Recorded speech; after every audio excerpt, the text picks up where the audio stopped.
You are listening to KLRN Radio, where liberty and reason still reign.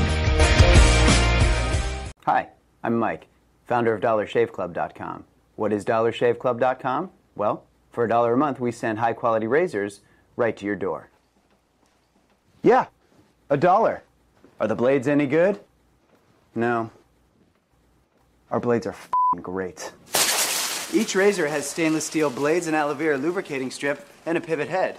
It's so gentle a toddler could use it. And do you like spending $20 a month on brand name razors? 19 go to Roger Federer. I'm good at tennis. And do you think your razor needs a vibrating handle, a flashlight, a back scratcher, and 10 blades? Your handsome-ass grandfather had 1 blade and polio. Looking good, pop up! Stop paying for shave tech you don't need. And stop forgetting to buy your blades every month. Alejandro and I are going to ship them right to you.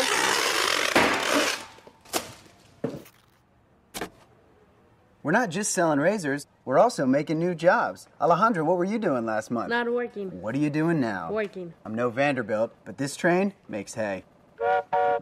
So stop forgetting to buy your blades every month and start deciding where you're going to stack all those dollar bills I'm saving you. We are DollarShaveClub.com, and the party is on. I know karate, I know jiu-jitsu, I drive like a gangster when I'm coming to see you, see you, see you, see you.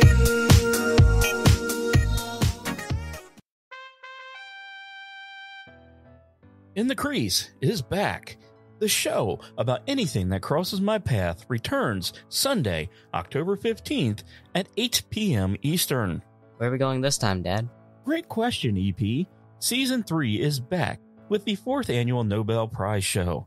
Physics, chemistry, medicine, literature, economic sciences, and of course, we will find out if the midget from Ukraine somehow manages to win the Nobel Peace Prize.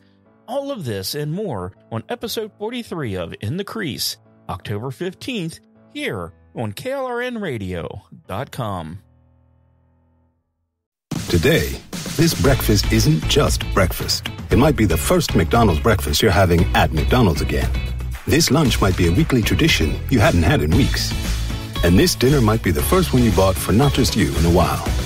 Whatever this order is for you, McDonald's will be here to take it. Get more of the chicken you love with a delicious McChicken sandwich for $1. And for an extra buck, add a refreshing Dr. Pepper. Dining rooms are starting to reopen in certain communities at participating McDonald's. Cannot be combined with any other offer or combo meal. KLRN Radio has advertising rates available. We have rates to fit almost any budget. Contact us at advertising@klrnradio.com.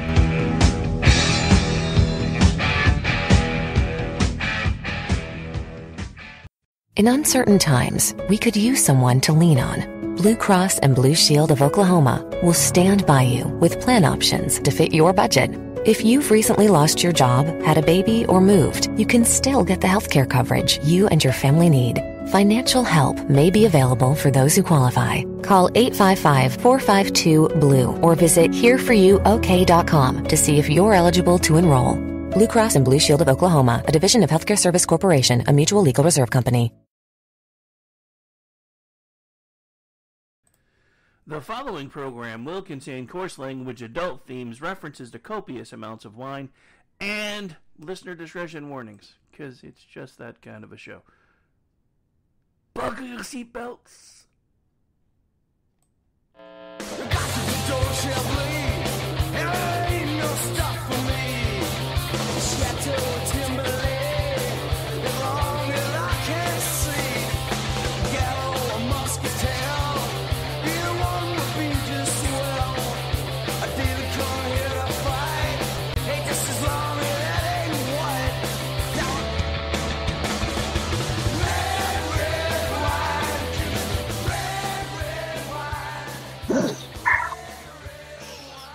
Good evening, everyone. This is Diane from the Red Wine, and I'm not quite sure why I'm echoing, but I'm glad I'm not anymore.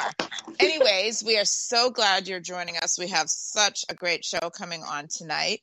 And, you know, I was talking to one of my fellow employees, and he walked into my office today, and it was the funniest thing because there he was singing, "I'm just a bill, I'm just a bill." And then he's like, "I bet you don't know what I'm talking about." And I said, "I bet you're singing the song from Schoolhouse Rock, which is I'm just a bill." And then the other one was the Constitution. Or actually, I think that was from History of the World. But anyways, I digress because I loved History of the World Part 1. But let's talk a little bit about the Constitution and about how it's not, well, how the left is trying to adapt it they want it to be a fluid document. It's not a fluid document. It's the bedrock of what this country was founded on. And it's not a document that you can just change the document. That's why we have the procedures to do the amendments, which does not seem to be what our current administration wants to do, and actually previous administrations with, all these 10 billion executive orders that they sign, and then they reverse when the next administration comes in. And I know you had some thoughts, Darylyn, regarding the Constitution as well.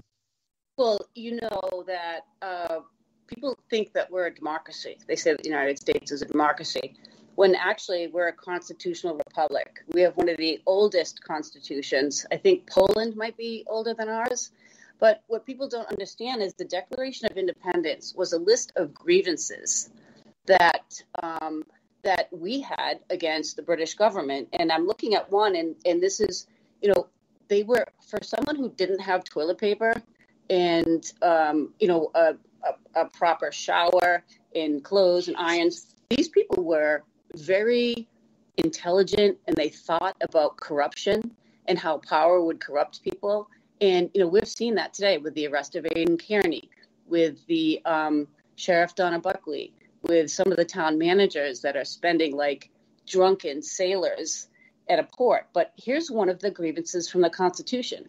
He has excited domestic insurrections among us and has endeavored to bring on the inhabitants of our frontiers, the merciless Indian savages, whose known rule of warfare is an undistinguished destruction of all ages, sexes, and conditions.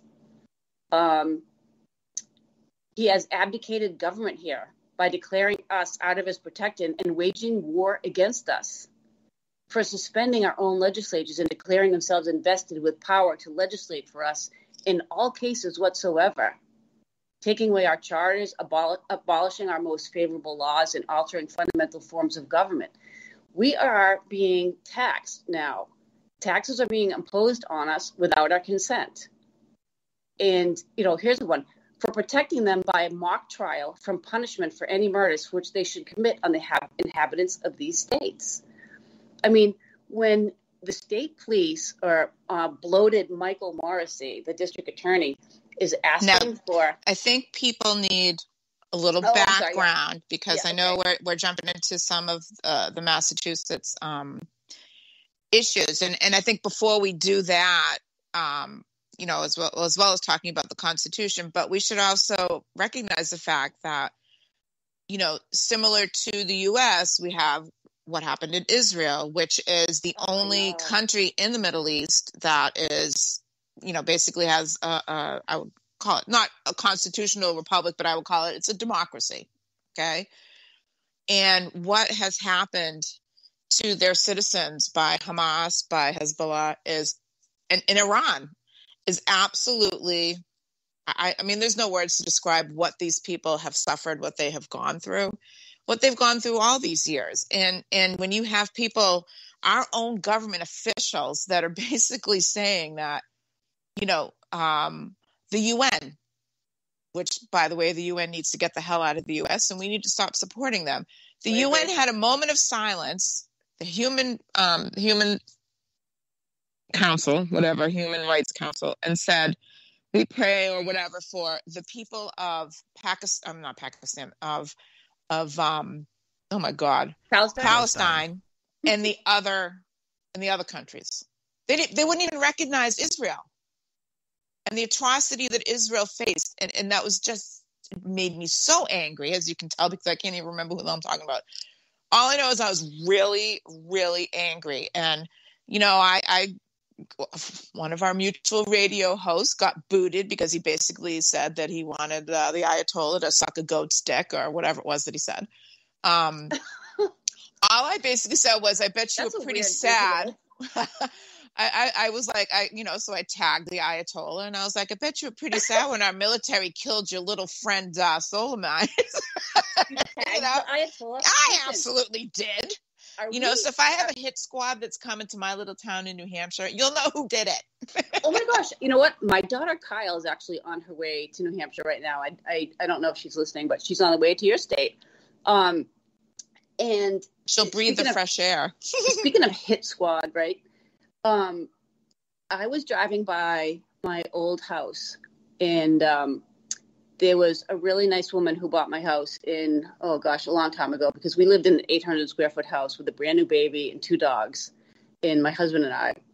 And when all his family was over, I couldn't even breastfeed my kids in peace because you could hear everything in an 800 square foot house.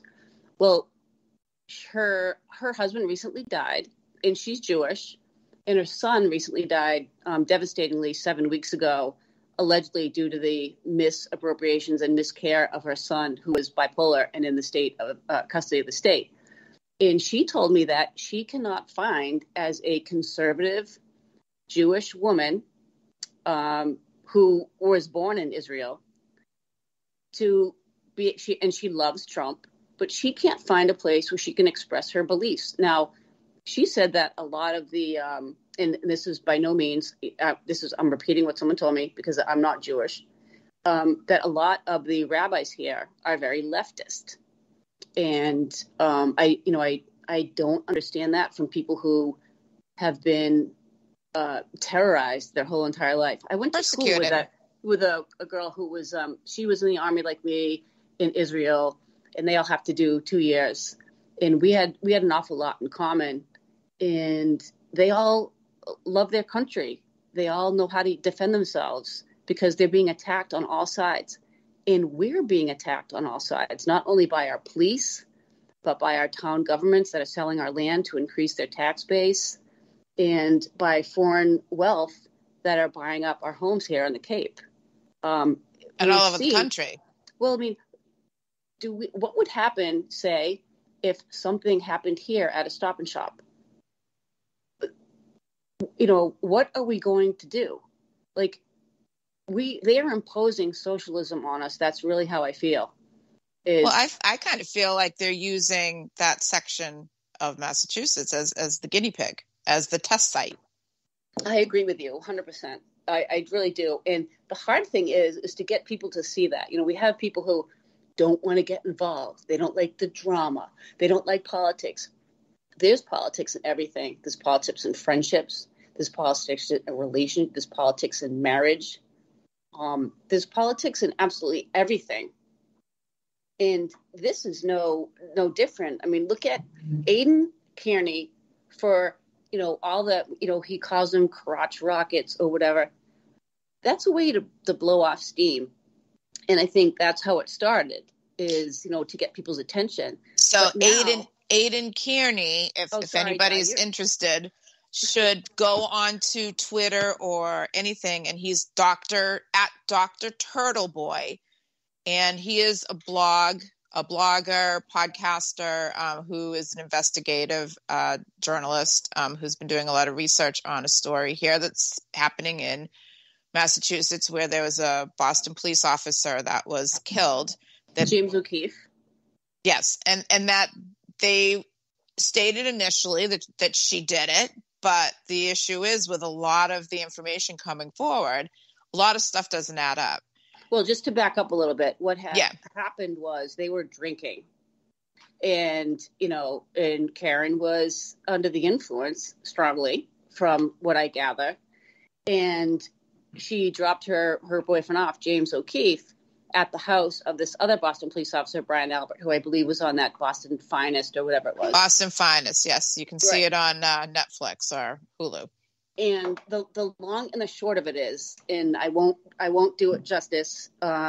We hope to have Aidan Kearney. We've invited him to come on, and I know he's busy, but we hope to get him on, because I know, Di, you're fascinated with this case. But allegedly, she dropped him off and he allegedly went into this house, and allegedly he was murdered. Now, I've seen the autopsy photos.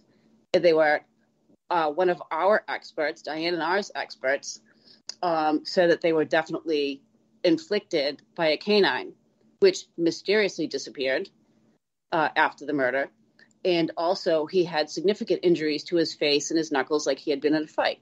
Now, that sort of injury does not happen to you when you're allegedly backing up at, 2 miles an hour. So she left her boyfriend there and she went home. I believe they lived together. And then later on, she got a call, I think, from that girl, Jen McCabe. And forgive me, all the Turtle Boy fans, if I don't have all the facts correct, but we're knee deep in our own investigations. She called Karen and said, hey, did John get home? And Karen's like, no, but I'm too drunk to drive. So allegedly, this Jen McCabe went over to her house. They don't know each other. And she said, do you think you might have run over him? And I believe that Jen McCabe is the same woman that at a certain period texted how long to die in the cold. So yes, at 2:00 in the morning, mind you. So there was some other suspicious things that happened. The names were misspelled in the report. And what's hysterical is the colonel of the state police, Jack Mon, he had previously stated that the state police will be judged on their accuracy of report writing. And, I would speak for yourself if I was the colonel of the state police, because apparently all the names are spelled different. And so Colonel Jack Mon tells new troopers that MSP's reputation depends on accurate reports. Michael Proctor's report went through Supervisor Brian Tully. So Brian Tully is the one that arrested Aidan Kearney at his home, at the bus stop, in front of his children. And you're not going to believe what I found. There's a court case that's filed, and I'll just read this really quick. Sorry if I talk fast. This plaintiff, Clapp, C-L-A-P-P, attempts to get justice for his mother's death. On August 23rd, 2013, Clapp's mother was allegedly beaten by a nurse's aide at a nursing home. She passed away from her injuries.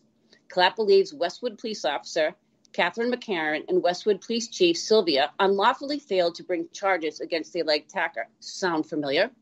Clapp asserts that McCarran was told by an unidentified person not to prosecute the case and that Chief Silva was motivated not to bring charges because he didn't like Clapp. Clapp met with Charlie Baker 3 times seeking his assistance, and on the last, in October 2017, Baker told Clapp he chose not to help him. Clapp alleges Baker engaged in a campaign at retaliation through numerous state agencies, told by upper-level individuals that Governor Baker is out to get him. The best part? The same district attorney that is trying Karen Reed publicly for murder and has denounced any iota of her innocence, which we do have the right to be innocent until proven guilty. In January 2014, Norfolk County District Attorney Michael Morrissey approached Clapp outside of a church and said, your days are numbered. And if you were smart, you would drop your mother's murder case. He also told Clapp that he would go to the very end to protect his elected job in his department. Anything against Clapp would be made public. Now, this is interesting. When he was arrested, guess who arrested him? Brian Tully. Brian Tully. Clapp was arrested apparently at his home, allegedly for threatening to kill a state trooper. Now, I want to say he was found not guilty on all charges, by the way. Clapp was arrested apparently at his home. Ding, ding, ding. With respect to the arrest, as best the court can discern, Clapp alleges that State Trooper John Fanning, Bruce Tobin, Brian Tully, and Scott Kearns used excessive force, violating their own use of force policy, never showed any arrest warrant, never identified themselves as state police officers, showed no badges, guns, flashlight, or anything to show that they're authority. He was then spit on at booking, and he was transported to the hospital. He was held overnight in Plymouth County Jail. Clapp alleges that Sheriff Joseph McDonald was negligent and not properly supervising his jail personnel. Ding, ding, ding. Really, Donna? Sound familiar? Hell yeah. So, Clapp is bailed and accuses state police of stealing his Percocets. I don't know God. why he had Percocets, right? But the very end of it says Clapp was found not guilty. Almost 2 years to the day of his arrest, Clapp was tried before a jury. The trial took 4 days. And on March 9th, 2018, he was found not guilty on all charges. Now, does this sound shockingly familiar? Mike Morrissey has weaponized his office against Aidan Kearney. Gee, wow. He right? must be learning from, what's his face? I have lost my mind. I can't even remember anybody's names all have right those now. Days. Well, I'm having to. Wait. But think about it, right? The friggin' idiot that's friggin' in Washington, D.C. What the hell is his name? Garland? Which idiot are we talking about? Garland? You talking about Merrick Garland? Oh, Merrick Garland? Yes. Yeah, Merrick Garland. Garland, By the way, Di, in order for you to have lost your mind, you'd have to have one first. I'm just saying.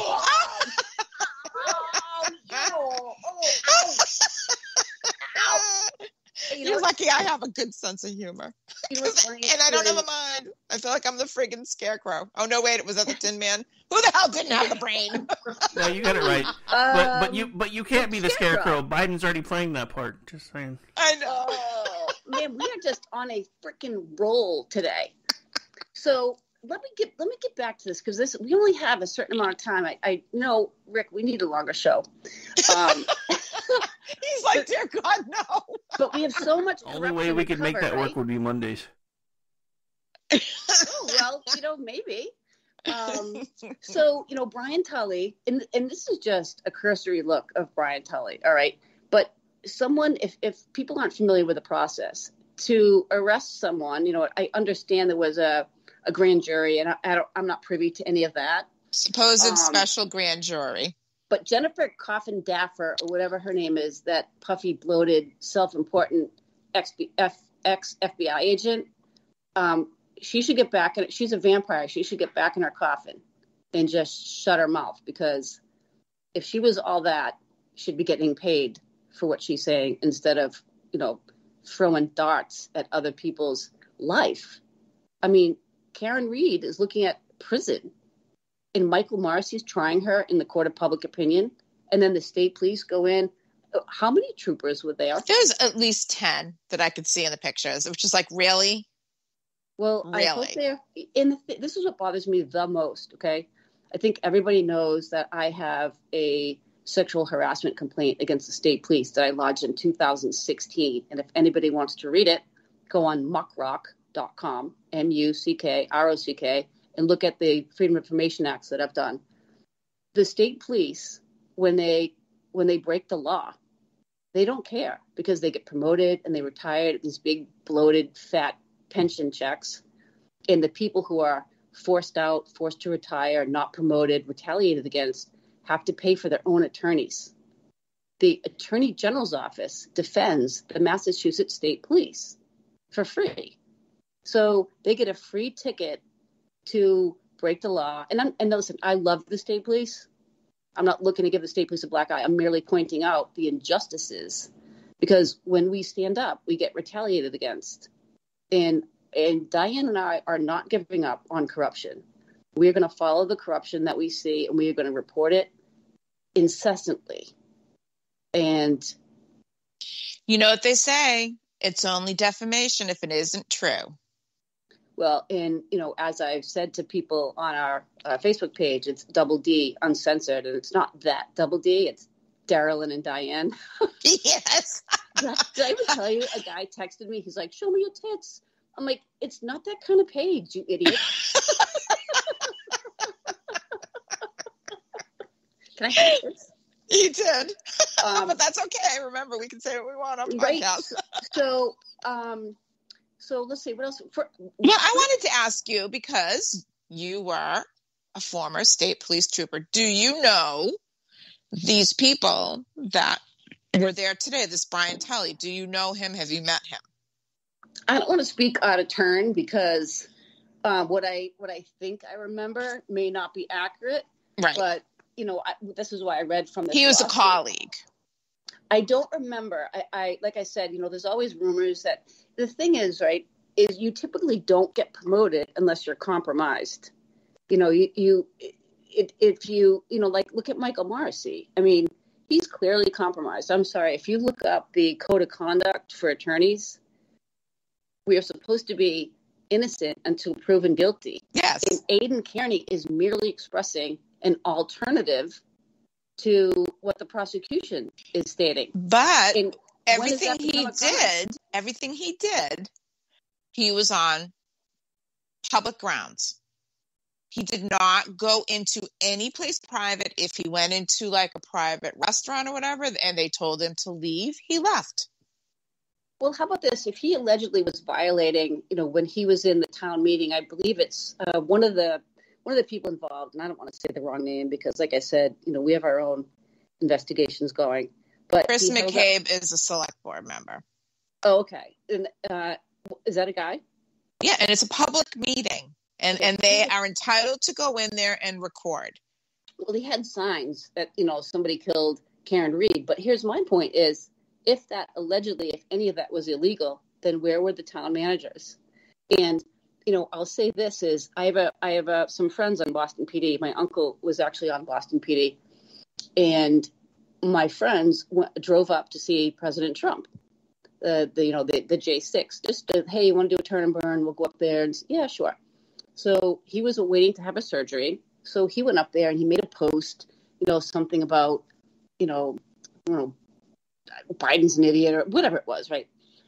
So Boston PD allegedly contacted the FBI in Boston, allegedly, and asked for a GPS track on him to see where he was. And allegedly the FBI said no. And allegedly some calls were made and it was done within a certain perimeter. And he was allegedly cleared by the FBI and then later fired by Boston PD. And Shana Catone spoke out against the mask mandates. Catherine Vitale spoke out against mask mandates. She protested in front of the Massachusetts governor's home. She's been arrested 3 times. And, when are we going to disobey a bad order? Police have a responsibility too. Just like people in the military that are like those 3%ers, they take an oath not to disarm citizens.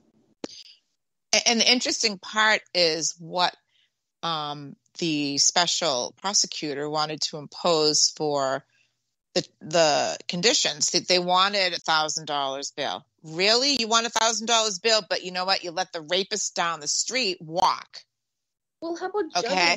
They wanted to put a GPS tracking device on him, an ankle monitor, whatever.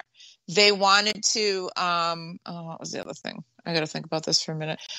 They took his phone and his computer, his laptop. Yep.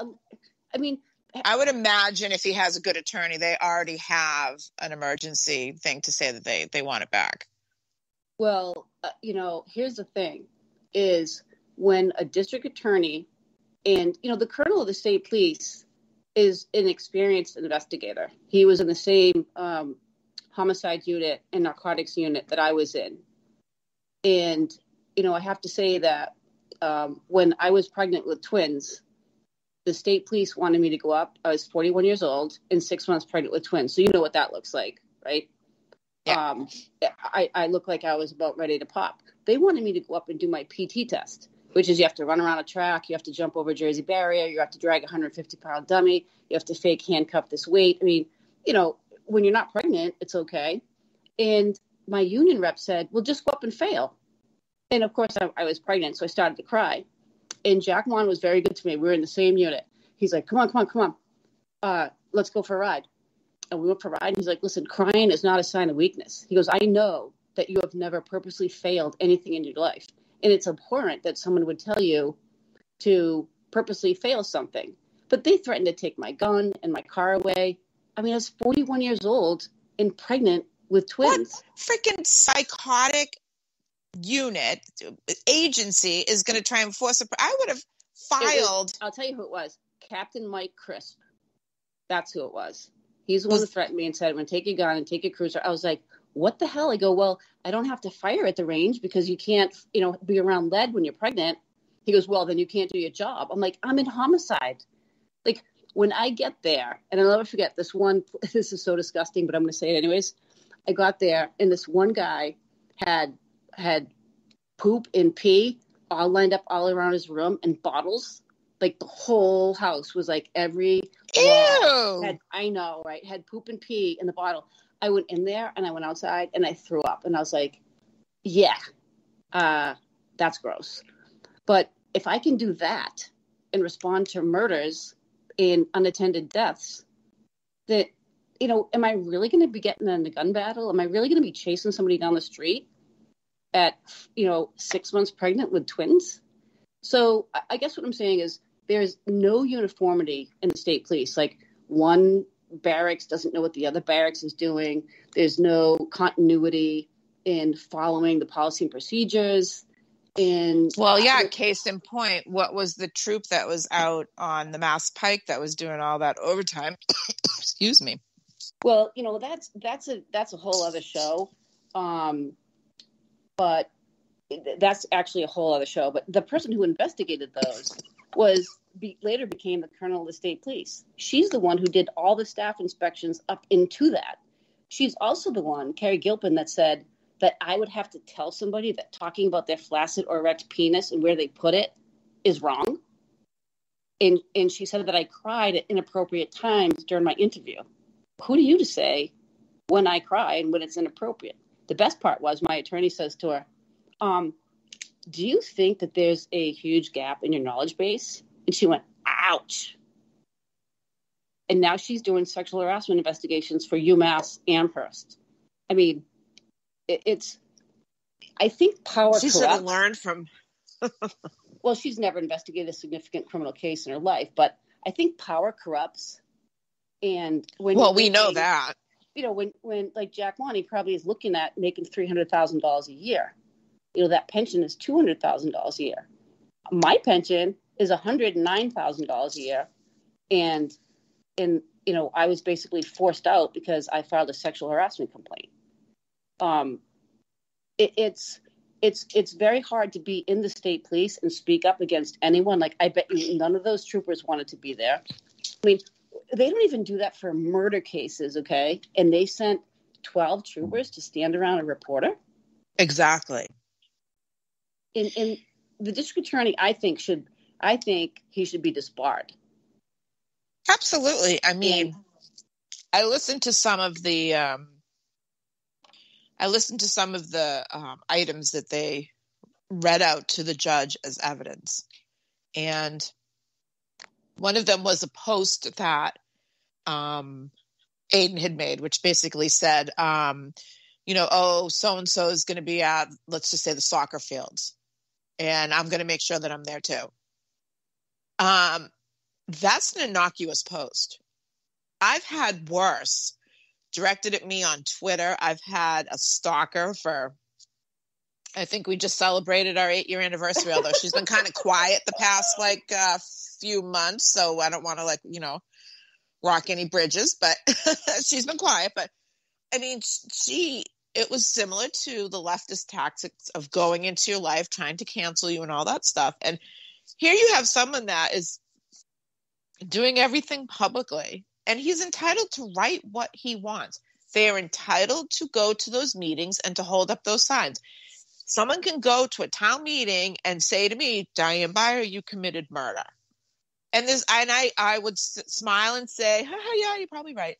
Because that's all you do. You can't sit there. They can say what they want up to a point about you in public, but it's civil after that. It is not criminal.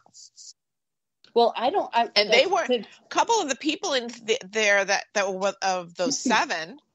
They're not even witnesses in the case. Well, here's what I'd like to know. The state police has a fusion center. And the fusion center has the ability now. They were allegedly trained by the CIA, and I was told that by another reporter recently. So I don't know if that's true, but allegedly they can do some of the things that, track emails and phones. And, I would imagine they could put people under surveillance. Now, it's hard to imagine that the state police actually has that skill because, when I was station commander of South Boston, you couldn't flush the toilet without the lights going out. I mean, that's how, I had to scrub that place of all the mold and disgustingness. But, we're not that advanced technologically. We spend too much time worrying about if you can march rather than teaching people the law. Fortunately, I was trained by people that were very experienced, and I'm so grateful to this day that I was trained correctly. But, I mean, all right, here's exactly what you're saying about Mike Morrissey. This was from BZ News. This is September 8th.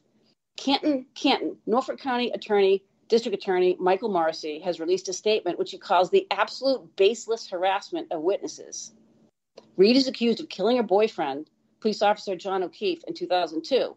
Reed has pled not guilty and claims the charges are part of a cover-up. Okay. Conspiracy theories are not evidence, Morrissey said. The idea that multiple police departments, EMT, fire personnel, the medical examiner, and the prosecuting agency are joined in or taken in by a vast conspiracy should be seen for what it is, completely contrary to the evidence and desperate attempt to reassign. I have more words. I love it. How to fix a drug scandal, District Attorney Michael Morrissey. How to fix a drug scandal. 3 state assistant attorney generals were involved in conspiracy with the state troopers that investigated. And one of them, Coughlin, that idiot, is the same one where that poor kid, Andrew Polk, drowned at his home in a pool because Coughlin was too stupid not to know don't serve minors alcohol. Okay, so do you see how the compromised people keep getting promoted? Yes. So this Coughlin was a lieutenant, I think maybe a captain when he's part of that How to Fix a Drug scandal. Next thing you know, he's in internal affairs. Well, I got turned down twice for internal affairs because we don't want truth tellers. We don't want the Aidan Kearneys. So because it's similar to what's going on in the U.S. government. All those ones in the top 5 tiers are corrupt and they're power hungry. It's the rank and file that are trying to do their jobs legitimately, and when they have a legitimate grievance, are screwed by those up above. Well, that's exactly right. It's crazy. We're running out of time. So do we want to get to really, Donna? Oh, of course. All right. So here's what I don't understand. We need to come up with a moniker. And now for this week's edition of The Sheriff and the Felon. Really, Donna? What have you done now? Or should I say, what haven't you done?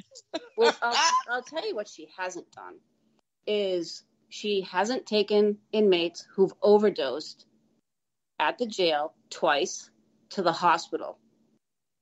An inmate overdosed twice at the hospital and in custody, and they did not transport him to the hospital.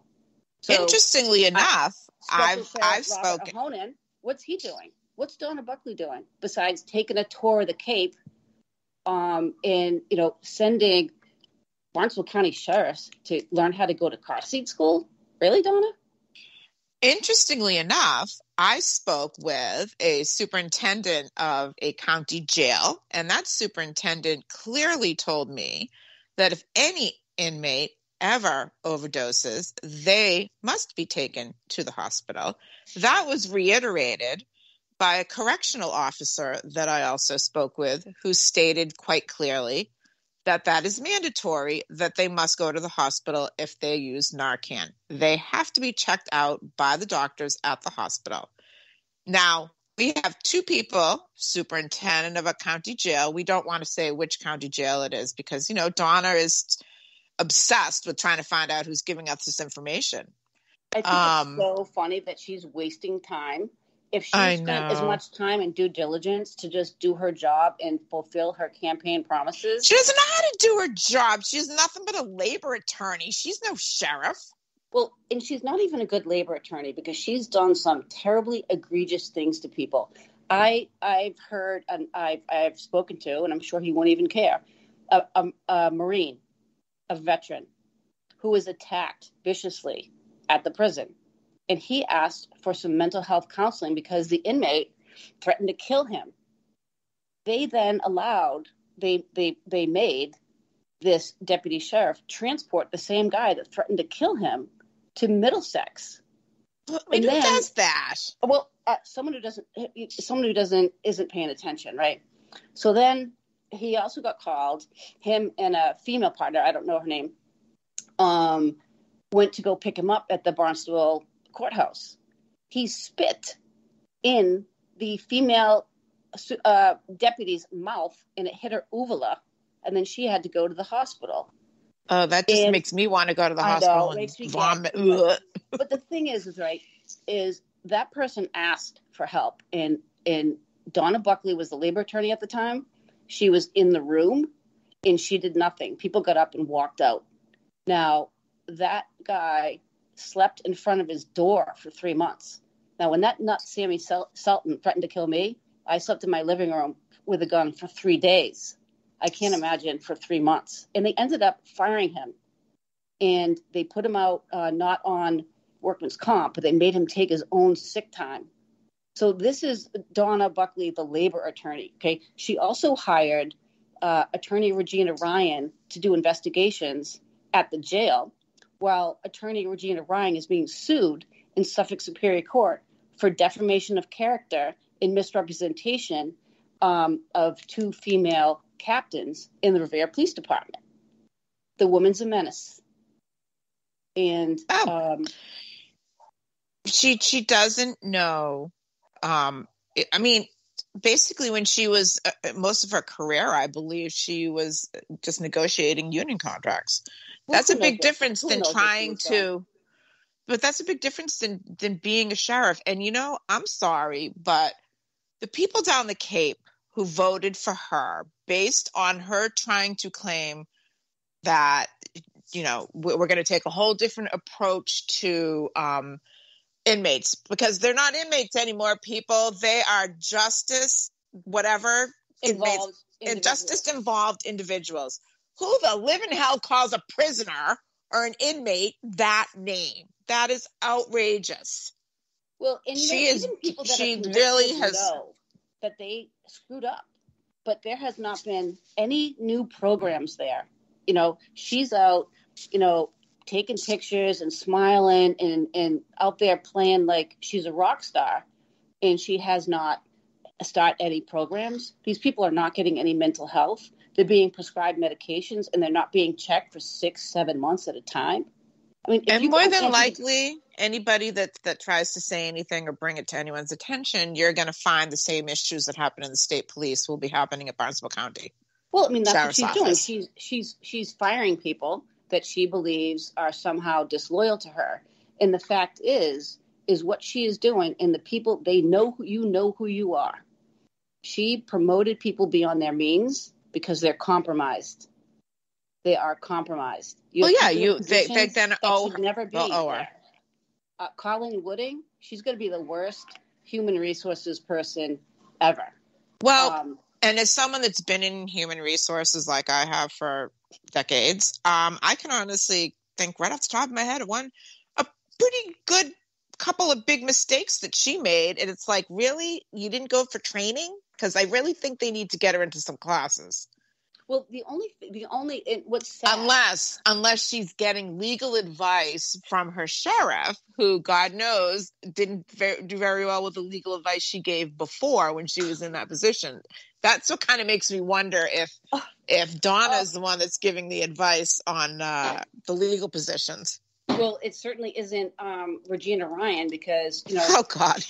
And what I want to say that also, I don't know if people remember this, when the principal was resigned from Barnstable, that was right after the unwelcome touching of my daughter. So, I'd like to say that we have 2 principals and 1 superintendent under our belt, and we're working for another one. And it's not like we're looking to do this. No. It's do your job. Because if you don't do your job correctly, and people are getting hurt because of it, we're going to find out about it, and we're going to investigate it. Right. Like we said before, we're not going to look to target people, but when you are using your position and you are affecting people's livelihoods and you're breaking the law, and you're using your power and becoming corrupt, then we're going to take a good look at you. And, if you can't withstand the scrutiny, then don't wear the crown. Don't wear the crown, Donna, if you don't want to take. So I want to read you. The new job posting for the general counsel, the general in-house counsel at Barnstable, and it's 9:46, Rick. So I see the time, just so you know. Okay. here's all the things. Now, I want to say when Attorney Amy Cullar, I don't know how to say her name, Kullar, she was there, and all of a sudden she was gone. Now, her salary was $99,000.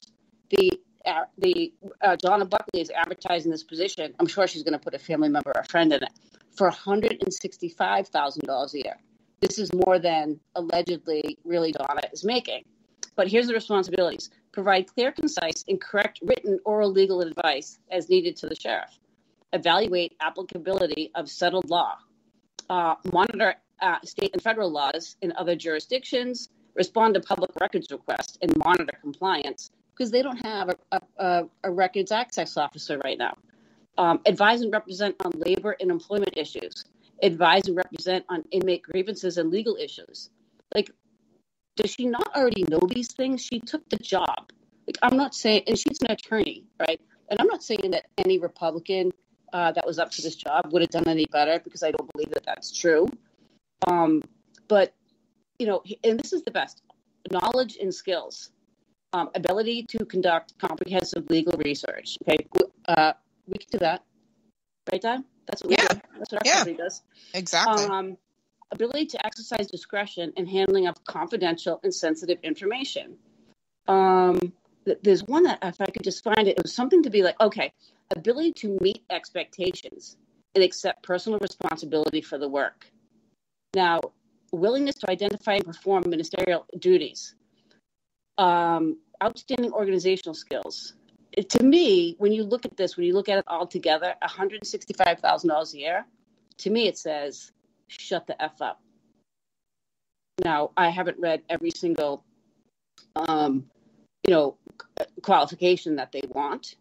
But if you look at it, it basically looks like, I can't find the exact line, but, excellent interpersonal skills, must have an ability to interact cooperatively and collaboratively with legal and non-legal staff. Now, you're either legal or non-legal, okay? There's no interact cooperatively and collaboratively with the law. It's the law. So to me, that very statement says, and it's proven because anyone that really Donna alleges went against her, she fires. And the other people who are compromised, she promotes or creates positions for them. Exactly. And what about the doctors? Someone's going to die there. It's a matter of time. Someone's going to die. Because I believe, and I don't know if this is true, but I believe that they purposely did not transport the inmate to the hospital because the hospital would have done a drug screen. Now, can you imagine if that person came up clean and they were overdosing on Suboxone or methadone because they had been acting, irrationally since they were put on this medication and actually causing people to be addicted to methadone or Suboxone, I would suggest. So did the person overdose on Suboxone and methadone or did they overdose on heroin? Well, how are we going to know if the person wasn't transported to the hospital? What if my family member or your family member, anybody's family member out there was in this custody? The food sucks there. There's no mental health counseling. There is one person, and I hear she does a great job. Her name's Chelsea. I don't know her last name. I hear she does a great job. But she's one person for 180 inmates with a $30 million budget that schedules programs. The one person, no mental health. There's no programs. There's no carpentry anymore. There's been nothing since the summer. Not one program. But Donna Buckley, with her Love Boat Julie accessories, is going around doing the tours and the picture taking and hanging out with her Felon, who apparently, from what I hear, is the worst recovery coach ever because all he does is talk about himself and acts like more like a probation officer than a recovery person. Well, I mean, he is a narcissist. Well, how you have somebody like that who's compromised in that position, the fact that she doesn't even see There's CMRs that if anybody wants to Google this, you Google 103 CMR 9.1402. That's we'll post it up, but it's selection and hiring. In accordance with state and federal statutes, the county correctional facility shall conduct a criminal record check on all employees to ascertain whether there are criminal convictions with maybe a specific relationship to job performance. If you're sending a recovery coach to people's homes or whatever, you're meeting them somewhere, don't you want to do a background check to see if they have any offenses? Or felonies, perhaps? Right? Or they perhaps sold out their whole entire unit, mortgaged their house, and contributed to a cocaine, drug trafficking. What felon do you know? I mean, here we are 20 years later. Cape Cod's never recovered from that. No. Never recovered. And the person that's in charge of the programs is Donna Buckley's husband's ex-wife. And she's making $145,000 a year. Do you see the irony of all of this, that someone that contributed so much to the drug issues down the Cape is a recovery coach? And rewarded. Does he look at these inmates and saying to himself, I'm so sorry that I may have contributed to this? He's Absolutely never made not. Anybody. And this is the funny thing, right? Not funny, haha, but oh my God, I feel like you. I just lost my whole train of thought. The thing is, and I'm sitting there like, don't be asking me what you were going to say, right? Nope. The fact that and I know what it was is Rick Corey has owned a landscape business, right? Corista. And he's actually on this website. What the heck is it called? Love My Vacation, or I don't know what the heck it is. Did I forward that? I don't know. Did I forward that to you? Yeah. It's a landscaping firm that. Yeah. So can you read it? It says at the bottom where Rick was so good to me. Well, when he donated to Tim Whalen's campaign, and he donated to Donna's campaign, and he donated to Susan Moran in Falmouth, he said he was not employed. He actually, in fact, owned that Carissa landscape company because it says right on there from 5 years ago. Rick did a great job. He was great with my flowers, whatever, right? So Rick, he's still the president of the company, right? He owns a company, and I'm sure they probably do a great job. We're not talking about the company itself. We're just talking about the fact that the owner of the company kind of conveniently, when they donated to Donna Buckley's campaign, forgot he had a job, that he was actually president of this company, and said he was unemployed. Not only did he forget he had a company that's been in effect since that he's the president of and signs probably the tax returns every year, but who am I? Right. But he also was working as a drug recovery coach in the Barnstable County Sheriff's Office. Oh my God. How could you forget you're a president of a company and a recovery coach? He is gifted, isn't he? He is, right? So he's got 3 houses, a Corvette, a full-size truck. Oh, but one of the houses in Maine, I don't think the police even knew about back in the day when he had to go to jail for 3.5 years. Yeah, they knew, but he got a pass. But this is the best part. Okay, we want to talk corruption. Oh, that's right. Corruption for mass police. They gave him a pass, didn't they? So Donna Buckley's sister, Linda DeSimone Smith, conveniently just got a job at the Housing Authority Corporation. So did Julian Sear's sister, Marissa Sear. And I believe she's advisor to the CEO or something. And then one of the town councilors just sold out and is now working for Hack.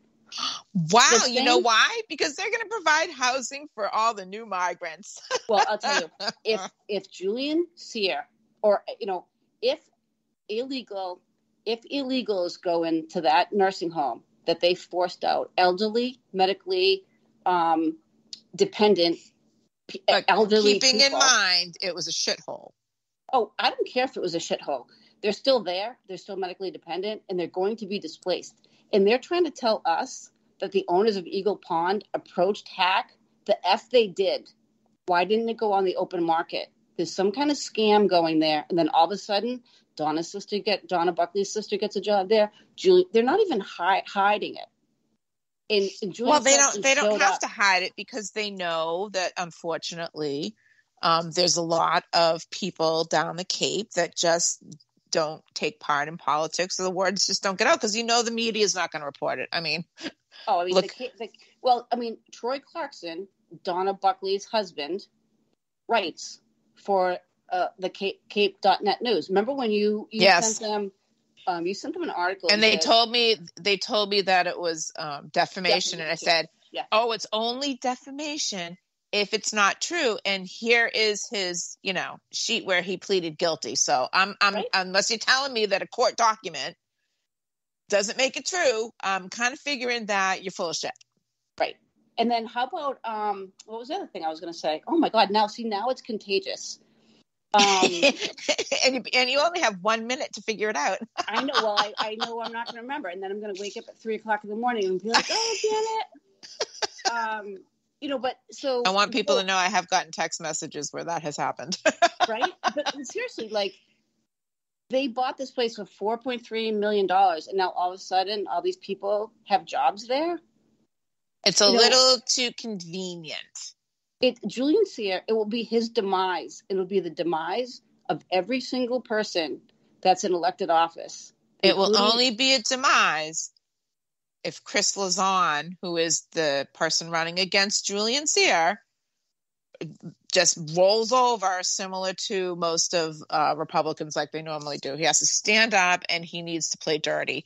And I'm going to let Darylyn have the last word because we have got to wrap up. Well, I don't know if he has it in him. We've offered our services a number of times, and he's refused. And I understand that Chris. Well, that was then, and this is now. Oh no, hopefully. I'm hoping he does. That's what I'm saying. I'm hoping he does. I offered it to him the other day. But you're right. He's got to speak up. He's got to take off the gloves, and he's got to basically pants Julian Sear and expose him for exactly what he is. Please take those words back and use a different phrase. Can we not say pants and expose in the same sentence, please? Yes. Especially knowing what he looks like. I'm just not too pleased about that. I'm going to have nightmares. Oh, sorry. But, they need to be held responsible. And I want everybody to know that we are working so hard to expose corruption and that we, just like Aidan Kearney, are not going to stop. We're not going to give up. And you can contact us. And contact us. And thank you. Keep the information coming. You know that we keep your confidentiality. And you should know that you are driving those that you are reporting out of their ever-loving minds. Yep. And if we keep doing it and hold them responsible, they're going to see the people next to them be held responsible, and the people under them be held responsible. And Rick, I hope that we have concluded in time. Hey, everybody, say thank you to our wonderful executive producer. You can find him at RowdyRick73 on Twitter. He also writes for Twitchy.